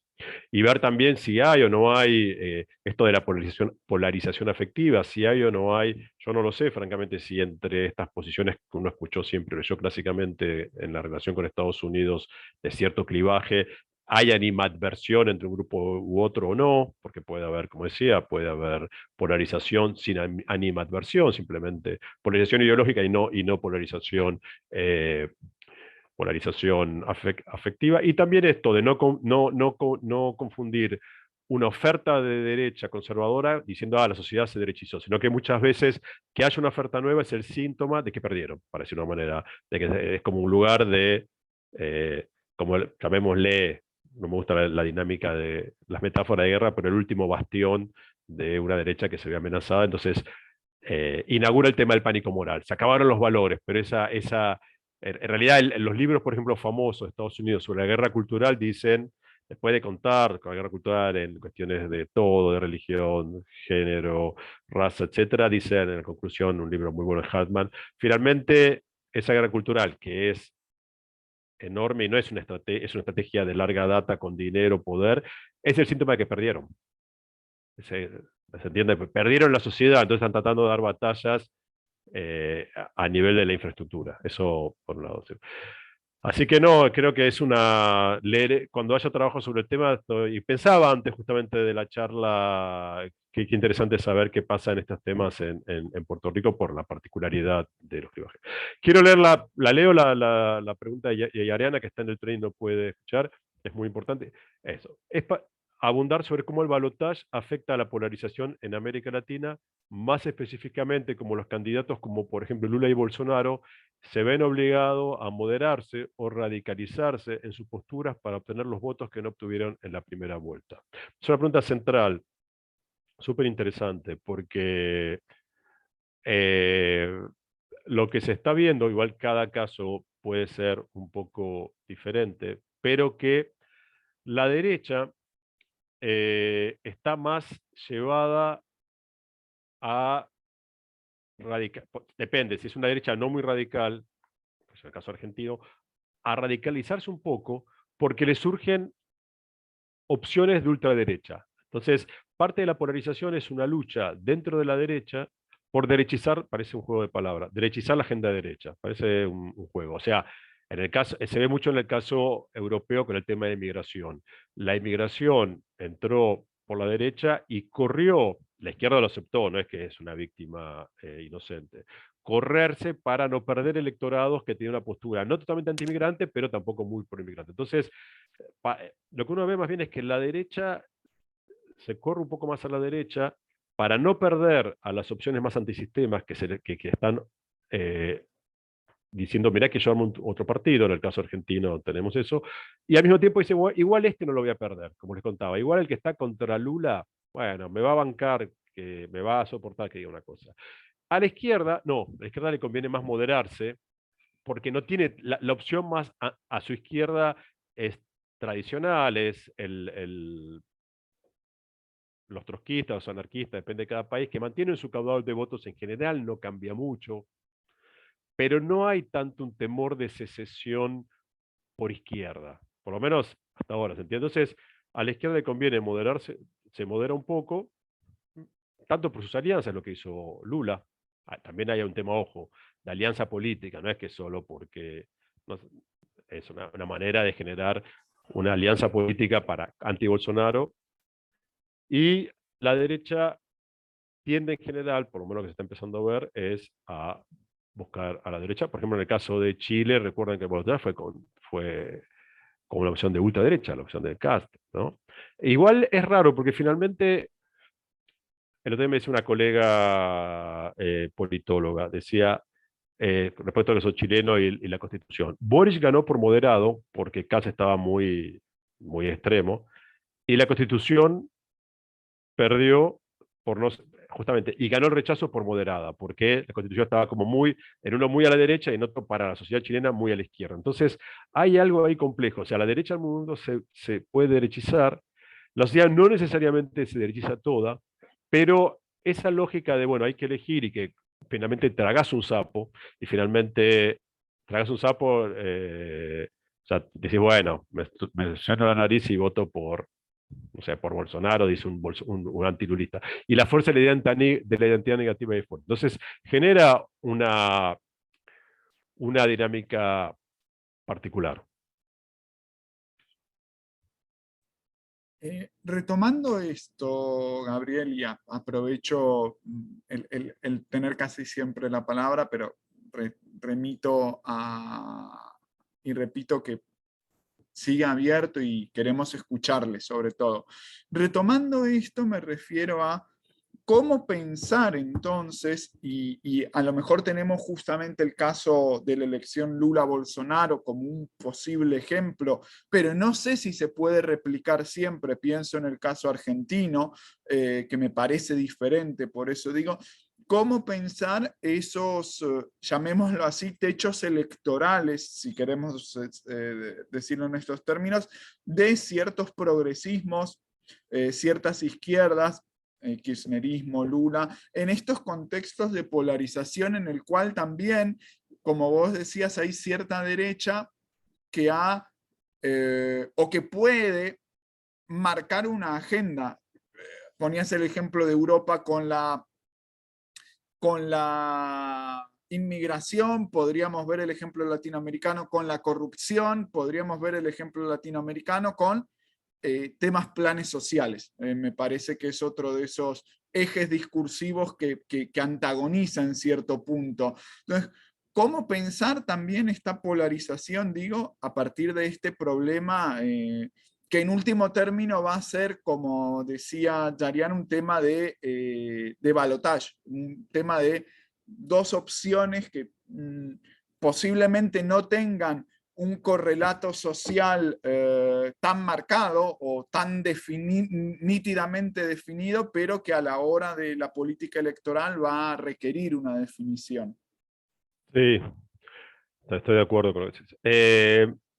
Por lo que vemos hasta ahora, a ver, lo que uno ve sobre todo es mucho descontento. O sea, bueno, si siempre uno está descontento con la política, salvo 15 minutos de contento, pero bueno, el periodo post-neoliberal fueron años de más o menos contento. Un indicador de contento es que no reeligen, la no reelección de Bolsonaro, la reelección de Macri, la reelección es un indicador de contento, la muy posible no reelección de Fernández. Entonces, hay un indicador de que hay más descontento. Algunos autores, Juan Pablo Luna y otros en Estados Unidos también, Juan Pablo en Chile, hablan de la volatilidad creciente, y ahí está bastante medido, que es que lo que llaman las coaliciones del domingo. Haces la coalición el domingo y el lunes ya te peleas, y que también que la popularidad, esa luna de miel que tienen las y los presidentes, dura cada vez menos. Entonces, hay sobre todo un descontento, hay cada vez menos paciencia. en la población latinoamericana y tenemos razón. Yo lo entiendo. El problema es que esa paciencia tiene como varios indicadores. Dejar de votar, votar opciones más extremas. La polarización no, la polarización finalmente te orienta, te ordena el conflicto. Es más culpa del otro que del sistema en sí. Y premia al outsider. Donde hay posibilidad de outsider, por las dudas, total, vamos a ver. O sea, mucho voto es probar lo nuevo, lo cual tiene cierta lógica. Entonces, en sociedades como las latinoamericanas, donde es más fácil que aparezcan outsiders, no tenés siempre el candidato republicano y el candidato demócrata, que es el finalmente que terminó con las primarias. Entonces, el outsider tiene un atractivo. Vamos a ver qué pasa con con esta. Entonces, eh, en ese sentido, a ver, hay mucha posibilidad de outsider donde el sistema lo permita por una cuestión de que lo nuevo y el cansancio. Y luego, frente como vos decís, yo estoy totalmente de acuerdo con vos, el eje va a ser la cuestión distributiva, los planes sociales, el Estado, la disputa es por el Estado, la disputa es ni siquiera por la economía, porque nadie sabe qué hacer con la economía, no lo sabe, en serio, no es un chiste, digo, es tremendo, o sea, nadie sabe qué hacer, finalmente todos secretamente le rezan y le rezamos a las commodities de manera culposa. Ojalá fuera otra, pero finalmente sin posibilidad de redistribución los gobiernos de izquierda tampoco tienen mucha chance. O sea, Chile, eso decía Juan Pablo Luna, Chile y Colombia son izquierdas con poca capacidad de redistribución. Vamos a ver cómo le da. Digo, Argentina y Brasil lo fueron, ahora no. Entonces... y ahí tendríamos esa fisura ambiental que hablabas también, en cruzando... izquierda, por el tema de los commodities, me imagino. Sí, como que va a estar ahí presente. Al mismo tiempo, la guerra de Ucrania le dio mucho más argumento más legitimidad a los no antiambientalistas, los que dicen, bueno, ok, por ejemplo, me decía una colega experta en ambientalismo, me decía, ahora la de golpe la energía nuclear es limpia, o sea, y también eso dio más pauta en América Latina, y yo lo entiendo, digo, bueno, si hacemos las cosas bien, sin poluir, bueno, Vaca Muerta nos puede salvar, digo, entiendo, Vaca Muerta es un yacimiento, un yacimiento no es de fracking, es de shale gas, súper importante que se descubrió en el sur de Argentina, que aparece como ese gran Eldorado. O sea, todo el tiempo están descubriéndose Eldorados en América Latina. Entonces, el Estado es un clivaje. Yo creo igual, volviendo a la pregunta, es que me parece, igual es una hipótesis, no puedo decir que lo tengo medido, que el nivel de animadversión la fuerza de la idea negativa, bueno, si está Lula enfrente y soy anti-Lula, lo voto, hace que lo que diga el candidato, no digo que no sea importante, pero no es lo central. ¿Se entiende? Como, además la gente dice tantas cosas, cambia, nadie le cree mucho, salvo que digan alguna cosa así, que una bomba atómica, que puede pasar, pero cada vez menos. Desde Trump en adelante, los candidatos de derecha sienten que puede decir cualquier cosa y la verdad no pasa nada, y si no se olvidan, y la verdad que ha pasado esa época que lo que decía generaba una marca. Y todo el tiempo están diciendo cosas, entonces. Pero las definiciones da la impresión que cada vez van a ser lo más amplias posibles del lado progresista, ¿no? No sé, lo vimos a Cristina Fernández de Kirchner, hablando en el acto último sobre la seguridad, como uno de los temas centrales de su último discurso, como están haciendo en general discursos para cohesionar a su base, a su core, y luego el resto, si no dice ninguna cosa demasiado estrambótica, bueno, finalmente lo va a votar. Yo siempre digo, como sociólogo, yo siempre digo que la gente no está loca, que hay que explicar, ¿no? O sea, y me acuerdo que decía a mis amigos, si gana Bolsonaro, dejo de decirlo, porque la verdad, hay que votar a Bolsonaro. O sea, realmente también se puede decir hay que votar a Trump, pero ahí hay una identidad fuerte. Digo, es increíble pensar que la mitad de la sociedad brasilera volvió a votar a Bolsonaro, ¿no? Es muy fuerte. O sea, no es tan fácil de explicar sociológicamente. O como decíamos con Gabriel Moro, o la fuerza del antipetismo es más fuerte de lo que imaginamos. Posiblemente sí, no, como repito, no, toda esa gente no se volvió un bolsonarista extremo, todos no se volvieron. Hay un core, no sé, los politólogos brasileños dan entre un 20, que sí tiene la ideología bolsonarista. Hubo un trabajo ideológico en torno a Olavo de Carvalho y otros ideólogos publicistas bolsonaristas que están ahí, pero sí están pasando cosas extrañas.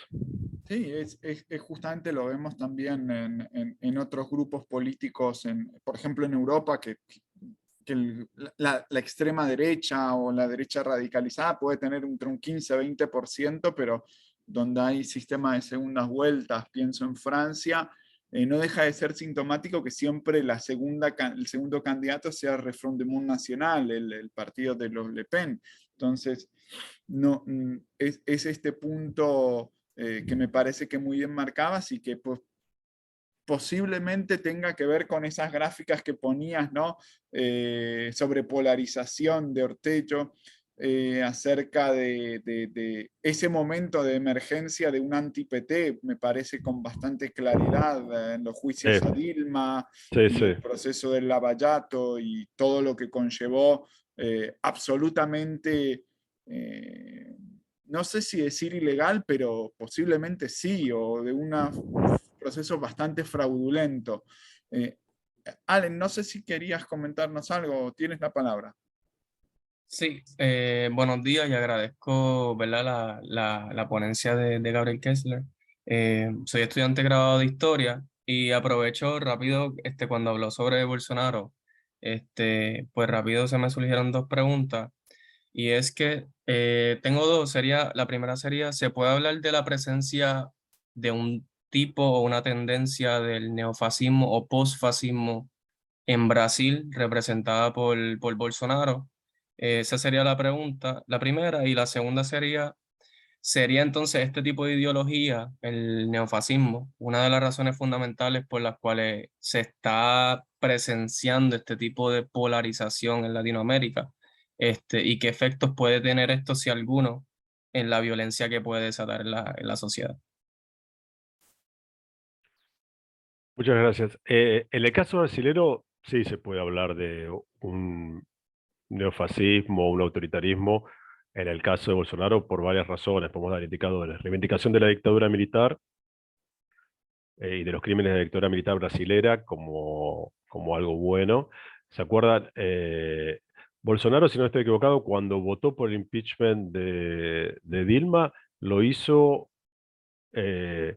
como en homenaje al torturador de Dilma, ¿no? ¿Estoy equivocado, Marcelo? No, ¿no? No. O sea, un nivel de... Está clarísimo, ¿no? El nivel de apología del crimen. A favor de, digamos, desconociendo, digamos, distintos mecanismos democráticos. La avanzada contra la población indígena por el tema de la Amazonas fue increíble. O sea, hubo un ataque, hubo primeramente una vuelta atrás. El daño que se hizo al Amazonas fue enorme, digo, estoy en contacto con algunos colegas que trabajan en esos temas en Brasil, el asesinato, la persecución a, a población indígena, que, que son sus comunidades, fue enorme. La alianza con lo que se llamó como eran las 3B, Biblia, bala y bebés, ¿no? La idea de la alianza con sectores evangélicos muy ultrarreaccionarios, con sectores contra toda cuota, contra las políticas muy tibias en Brasil todavía de afirmación de cuotas, son muy, nada comparado a lo que pasó en Estados Unidos, muy pequeñas, solo en el caso de São Paulo. Sí, hay el intento de apoyarse en los militares y tratar de que sean un resorte contra la democracia. Hay un neofascismo, no en el resto de América Latina necesariamente, no te podría decir, hay grupos de ultraderecha, por ejemplo, hay opción ultraderecha, Cast es fuerte en Chile, que sería bastante parecido, en el caso uruguayo no, en el caso, digamos, en los otros países Lasso es una derecha, pero no diría que es una ultraderecha, aunque se porten como ultraderecha. Bukele es un sector ultraconservador, muy antidemocrático, o sea que pone en riesgo la democracia, es decir, pero y hay ofertas que surgen a la derecha que están ahí. Yo no creo que la derecha en América Latina adopte una posición como la de Bolsonaro, pero todos los sólidos se desvanecen en el aire y en momentos, como decíamos, de cambio de oferta electoral, que la derecha se derechice un poco más, eh, es muy probable. Eh, pero va a depender, es probable, va a depender también de lo que hagan las bases, la constituency. Tampoco pensemos que su constituency, las nuevas generaciones, las mujeres, van a permitir esa oferta política, como lo han visto ustedes en ese triunfo republicano que por suerte no fue en las elecciones legislativas. O sea, la sociedad también se mueve, está activa, no es que es un actor pasivo frente a lo que la élite política hace, pero desde Bolsonaro, perdón, desde Trump en adelante, no por las mismas razones, pero se han pasado cosas que nosotros pensamos que eran límites, ¿no? La sensación que tenemos en América Latina, quizás también ustedes en Puerto Rico respecto a Estados Unidos, es que algunas cuestiones que pensaban que estaban fuera de discusión, estaban deslegitimadas en el espacio público, por más que alguien en su fuero íntimo reaccionario lo podía pensar, volvieron. ¿Sí? Y eso, el poder que eso tiene, no lo sabemos. Por ejemplo, estamos viendo en América Latina una cosa que nos preocupa mucho, que son las nuevas generaciones, no en todos los países, perdón, sí en todos los países, estoy pensando en trabajo de la POP. Los jóvenes son más punitivos en términos de medidas contra el crimen, medidas más punitivas, cosa que era lo contrario, ser joven era ser antipunitivo. Los jóvenes son quienes son más victimizados, es decir, por estar más tiempo en la calle o a la noche, son lo que se llama los más victimizados, pero siempre ser joven es un antídoto contra el punitivismo. Eso está cambiando en casi todos los países, y eso es raro. Todas las teorías nos decían lo contrario. O sea, que haya articulaciones novedosas. Hicimos un trabajo con Gabriel Bomaro que se llama Rebeldes Punitivos sobre eso, como eh, es un signo a estar atentos, sin caer en el pánico moral, ¿no? De que los jóvenes se derechizaron, los jóvenes siguen siendo sobre todo progresistas, está claro, pero hay algunas cosas que son diferentes hasta lo que habíamos visto hasta ahora.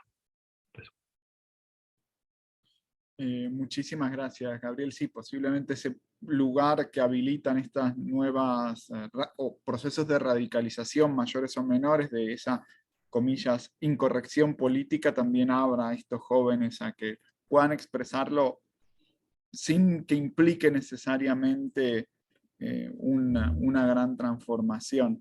En verdad que está siendo fascinante el debate, la ponencia. No sé si tendríamos espacio como para una última intervención, no sé si alguien querría añadir alguna cuestión más, algún comentario, pregunta, cuestión que quiera que por lo menos compartamos y que pueda traerse a debate o a reflexión.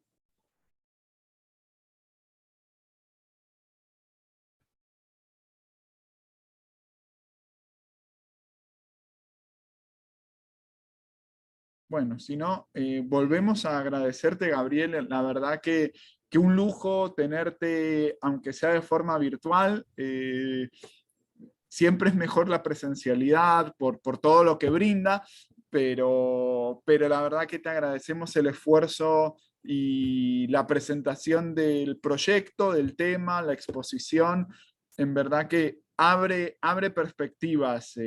Con la pregunta, pienso, que nos hacía Javier, planteabas un tema de investigación posible y sumamente interesante también para acá y desde acá, así que te agradecemos enormemente desde la Universidad de Puerto Rico y desde el Centro de Estudios Latinoamericanos y del Caribe de la Universidad de Florida, que hemos organizado este encuentro conjuntamente. Les emplazo para el lunes que viene, lunes 28 a las 11:30, con la conferencia de Nicolás Belschíger a propósito de jóvenes y pandemia. Muchísimas gracias. No, gracias a Gabriel. ustedes. Fue un gusto, muchísimas gracias. La verdad que fue un gusto.